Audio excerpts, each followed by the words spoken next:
Pembangunan infrastruktur dari proyek strategis nasional dan program prioritas pemerintah seperti pembangunan sekolah rakyat, kemudian berbagai nanti di sektor perumahan Pak Menteri Perumahan akan bisa menyampaikan sekolah rakyat 65 sekolah sudah dilakukan, nanti pembangunan dapur MBG ada 2.500 dapur dan pembangunan infrastruktur strategis lainnya. FLPP 147.000 sudah terrealisir dari 350.000 yang akan ditargetkan Menteri Perumahan.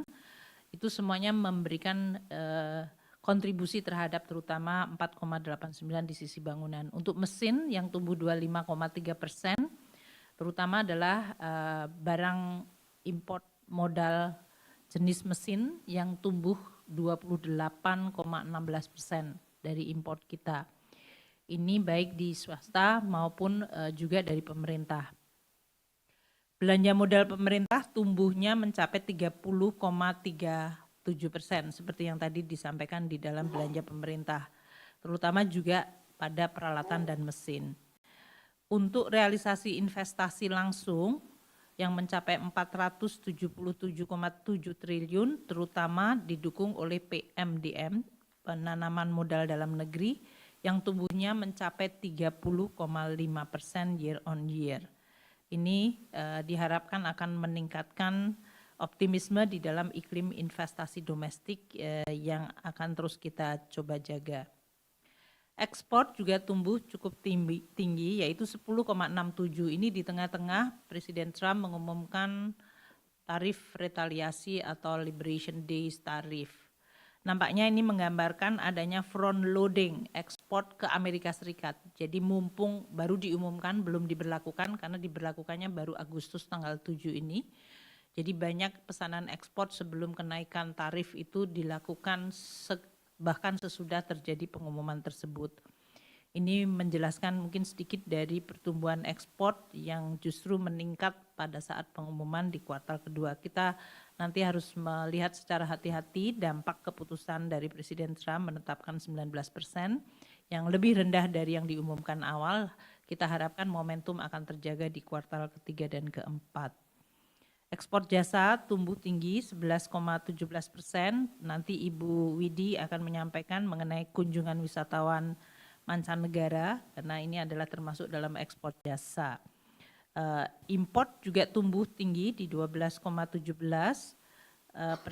terutama untuk bahan baku dan barang modal. Ini juga memberikan optimisme bahwa import ini kemudian akan mendukung pertumbuhan terutama di sektor manufaktur pada kuartal selanjutnya.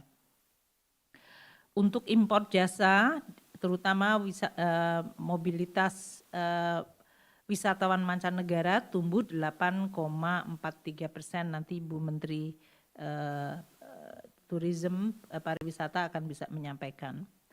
Kalau dari sisi produksi, kami juga melihat suatu perkembangan yang positif untuk industri pengolahan yang merupakan kontributor terbesar baik dari sisi perekonomian maupun dari sisi pajak, ini tumbuh 5,68%, terutama akibat hilirisasi dan juga karena domestic demand yang meningkat. Industri logam dasar tumbuhnya bahkan 14,9%, terutama karena permintaan ekspor. Untuk industri makan dan minum, tumbuhnya 6,2%, terutama untuk CPO dan minyak goreng. Kita harap ini juga MBG maupun dari sisi permintaan ekspor memberikan dukungan kepada growth di sektor manufaktur. Industri kimia dan farmasi tumbuh 9,4%. Ini juga karena berbagai ekspansi dari kesehatan. Belanja pemerintah untuk sektor kesehatan juga meningkat dan ini juga diharapkan akan juga meningkatkan permintaan terhadap industri kimia dan farmasi. Untuk pertanian, kehutanan, perikanan tumbuh 13,82, dipengaruhi karena tadi telah disampaikan oleh Pak Menko mengenai pergeseran tanaman pangan.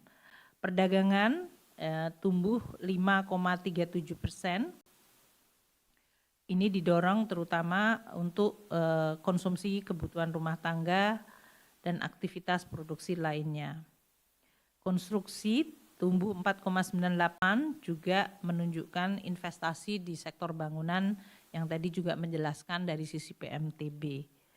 Dari pertambangan sudah mulai pulih meskipun tumbuhnya hanya di 2,03%, terutama karena hilirisasi sehingga memunculkan permintaan terhadap raw material. Untuk transport dan pergudangan tumbuh 8,52, ini terutama karena respons dari policy yang kita luncurkan Pak Menko ya waktu itu, yaitu pada hari libur dengan memberikan stimulus dalam berbagai diskon tarif yang kita berikan untuk transportasi darat, laut, dan udara. Bahkan sektor akomodasi makan dan minum tumbuh 8,04. Untuk informasi dan komunikasi tumbuhnya di 7,92. Nah, kami dari sisi APBN akan terus melakukan tugasnya untuk mengelola perekonomian dan menjalankan apa yang sudah direncanakan sehingga perekonomian diharapkan tetap bisa tumbuh terjaga di sekitar 5%. Paket stimulus yang telah diumumkan Pak Menko waktu itu bersama beberapa menteri, yaitu 24,4 triliun untuk menjaga daya beli, untuk penebalan kinerja dunia usaha dan stabilisasi ekonomi telah berjalan dari mulai diskon transport dengan melakukan PPN yang ditanggung pemerintah, penebalan bantuan sosial tadi 11,9 triliun, bantuan subsidi upah 10,72 triliun, ini semuanya tadi memberikan penjelasan mengenai tadi consumption maupun beberapa kenaikan dari beberapa sisi demand side. Kemudian untuk triwulan ketiga kita akan terus masih ada 10,8 triliun stimulus aktivitas ekonomi yang akan terlaksana di triwulan ketiga yang kita harapkan juga akan memberikan momentum pada bulan Juli yang baru saja kita lewati. Dan nanti di bulan Agustus ini diharapkan momentumnya tetap terjaga. Beberapa yang memberikan optimisme tentu saja karena belanja pemerintah mulai terakselerasi. Makan bergizi gratis, nanti mungkin Pak Dadan bisa menyampaikan pembangunan sekolah rakyat ini juga akan 200, mendekati 200 akan mulai berjalan di bulan September, berarti seluruh renovasi rehabilitasi terjadi pada bulan Juli Agustus ini.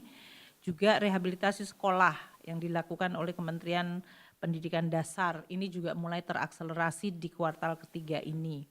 Kemudian dari Menteri Perumahan FLPP nanti tadi akan terus diharapkan bisa terjaga mencapai 220.000 kuartal ketiga dan 350.000 di akhir tahun ini.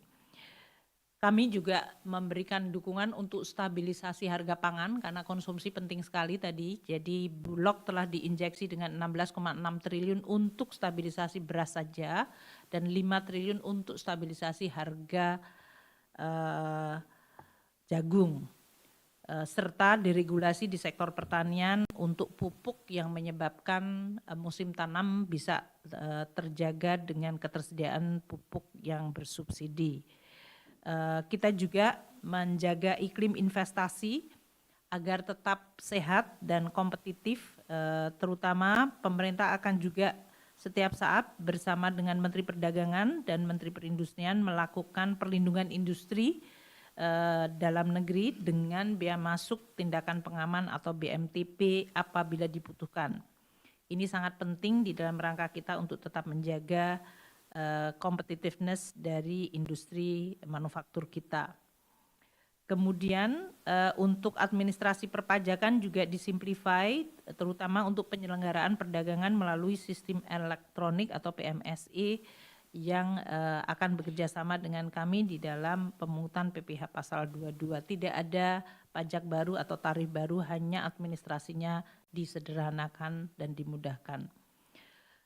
Kita akan terus bekerja sama dengan seluruh kementerian lembaga di bawah Pak Menko untuk perluasan deregulasi, relaksasi, efisiensi, sehingga dia terus akan mendorong investasi di dalam negeri.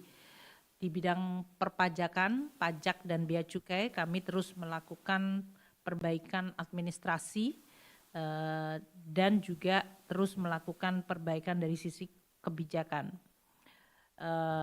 percepatan penetapan tarif perlindungan dari 40 menjadi 14 hari itu di dalam rangka kita mengintegrasikan sistem pengawasan melalui Caisa Bea Cukai dengan Kementerian Perdagangan di dalam rangka untuk menjamin kelancaran arus barang dan menekan biaya logistik.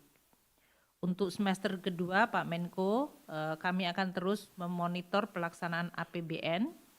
APBN akan terus dioptimalkan di dalam menjaga momentum pertumbuhan.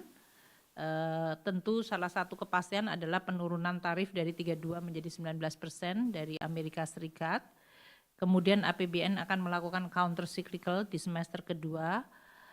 Kita akan melihat nanti penyerapan dari MBG, akan ada 30.000 lagi dapur dibangun, sekolah rakyat 200 akan terrealisir, FLPP 350.000 hunian layak, serta tadi KUR untuk kontraktor dan UMKM dan juga untuk dari sisi demand-nya.